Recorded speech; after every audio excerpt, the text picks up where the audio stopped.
के बाद ज्वालामुखी फटा है। आसमान में राख का गुबार छा गया। भारत की तरफ ये राख का गुबार जो है बढ़ने लगा है, बड़ी खबर है। और राख के गुबार से उड़ानों पर भी असर पड़ा है। बड़ी खबर निकलकर सामने आ रही, राख के गुबार से उड़ानों पर भी असर पड़ा। ये बड़ी खबर, भारत की तरफ राख का गुबार बढ़ने लगा है, राख के गुबार से उड़ानों पर असर पड़ा है। बड़ी खबर है ये। इथोपिया में ज्वालामुखी फटने की जानकारी सामने आई है। 10,000 साल बाद ज्वालामुखी फटा है। आसमान में राख का गुबार छा गया। भारत की तरफ ये राख का गुबार बढ़ रहा है। बड़ी खबर है जो इस बीच निकलकर सामने आई है।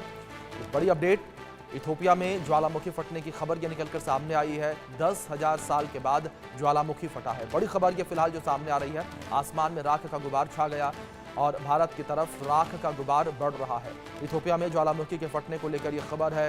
ये बड़ी अपडेट, राख के गुबार को लेकर जानकारी ये भी सामने आई है कि उसकी वजह से उड़ानों पर असर पड़ा है और ये राख का गुबार जो है वो भारत की तरफ रुख कर रहा है। ये बड़ी खबर है जो इस बीच निकलकर सामने आ रही है। तो इथोपिया में जो ज्वालामुखी फटा है वो 10,000 साल के बाद फटा है। ये बड़ी खबर जो इस बीच निकलकर सामने आ रही है, बड़ी खबर है। इथोपिया में ज्वालामुखी फटने की घटना है ये बड़ी खबर जो फिलहाल सामने आ रही है। राख के गुबार से उड़ानों पर भी असर पड़ा है। ये बड़ी अपडेट है जो इस बीच निकलकर सामने आ रही है।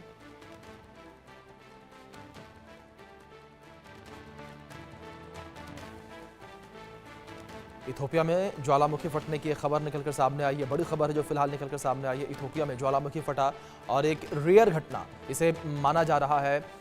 जिस तरीके से 10,000 साल के बाद इथोपिया में ज्वालामुखी फटा है। बड़ी खबर है फिलहाल निकलकर सामने आई है। इथोपिया से ये बड़ी खबर निकलकर सामने आई है। इथोपिया से बड़ी खबर है ये, जहां ज्वालामुखी फटा। बड़ी खबर फिलहाल जो सामने आ रही है, इथोपिया में ज्वालामुखी की राख से भारत जो है वो भी कहीं ना कहीं टेंशन में आ गया। जिस तरीके से जानकारियां निकलकर सामने आई हैं कि इथोपिया में जो ज्वालामुखी फटा है उसकी राख जो है वो भारत की तरफ भी रुख कर रही है। इथोपिया में 10,000 साल के बाद ज्वालामुखी फटा है और राख का 15 किलोमीटर ऊंचा गुबार उठा और 4300 किलोमीटर दूर जो है इसके पहुंचने की उम्मीदें जताई जा रही हैं। ये बड़ी खबर है जो फिलहाल निकलकर सामने आई है। तो इथोपिया का हैली गुब्बी ज्वालामुखी जो है वो 10,000 साल के बाद फटा है। इस बीच कुछ और जानकारी आप तक पहुंचाते हैं, जहां इथोपिया में करीब 12,000 साल बाद रविवार रात में फटे ज्वालामुखी की राख का गुबार दिल्ली पहुंच गया है। सवाल यहां पर यह है कि पहले से बेहद खराब एयर क्वालिटी का सामना कर रहे दिल्ली को इस राख के गुबार से कब निजात मिलेगी और इसका पर्यावरण पर क्या असर पड़ने वाला है, रिपोर्ट में देखिए। दिल्ली एनसीआर के आसमान में धुंधली परत दिखी जा रही है, लेकिन ये हमेशा सर्दियों में होने वाला सिर्फ स्मॉग नहीं है, बल्कि इसके पीछे एक ज्वालामुखी का धुआं भी है। अफ्रीकी देश इथियोपिया में अचानक से एक 12,000 साल पुराना ज्वालामुखी फट गया और उसकी राख में मौजूद कणों को 15 किलोमीटर की ऊंचाई तक उड़ा दिया। तो वहीं उसकी राख कई देशों तक पहुंच चुकी है। अब ये राख दबे पांव हवा के साथ साथ भारत में दस्तक दे चुकी है, यानी इथियोपिया में फटे ज्वालामुखी की राख अरब सागर होते हुए अब दिल्ली पहुंच चुकी है। अब ऐसे में लोगों के मन में डर बैठ गया है कि पहले ही प्रदूषण की मार झेल रही दिल्ली को इस राख से क्या-क्या नुकसान उठाना पड़ सकता है। ज्वालामुखी की राख में सल्फर डाइऑक्साइड गैस और बेहद सूक्ष्म खनिज कण मिले होते हैं।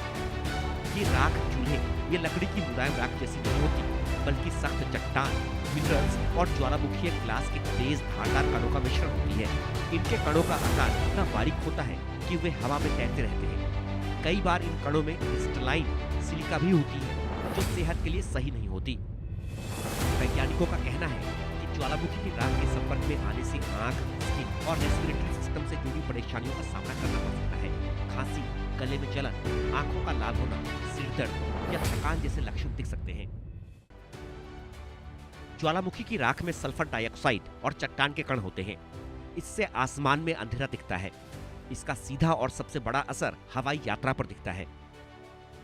दिल्ली और दूसरे शहरों जहां इसका असर है, वहां की उड़ानों में देरी हो सकती है, यात्रा लंबी हो सकती है, जिसको देखते हुए मौसम विभाग लगातार एयरपोर्ट को अपडेट मुहैया करा रहा है। डीजीसीए ने इससे निपटने के लिए एयरलाइंस और एयरपोर्ट्स को निर्देश दिए हैं। वहीं खतरे को भांपते हुए कई इंडियन एयरलाइंस ने राख के बादलों के कारण कुछ उड़ानों को रद्द कर दिया है। अब सवाल ये भी उठ रहा है कि ज्वालामुखी की राख इथियोपिया से 4500 किलोमीटर का सफर तय करके दिल्ली कैसे पहुंच गई। आसान भाषा में समझें तो पृथ्वी की गहराई में इतनी गर्मी होती है कि कुछ चट्टानें धीरे धीरे पिघलकर एक गाढ़ा बहता हुआ पदार्थ बन जाती हैं। इसे मैग्मा कहते हैं। ये अपने आसपास की ठोस चट्टानों से हल्का होता है, इसलिए मैग्मा ऊपर उठता है और इकट्ठा होता है। आखिर में मैग्मा छिद्रों और दरारों से होकर पृथ्वी की सतह पर पहुंच जाता है। जैसे जैसे दबाव बढ़ता है, यह विस्फोट का रूप ले लेता है। इसी विस्फोटित मैग्मा को लावा कहते हैं। वहीं अगर मैग्मा हैवी चिपचिपा है तो गैसें बाहर नहीं निकल पाती। गैसों का दबाव बढ़ने पर वो विस्फोट का रूप ले लेती हैं। इस तरह ज्वालामुखी विस्फोट का असर दूर तक होता है और हवाएं इसकी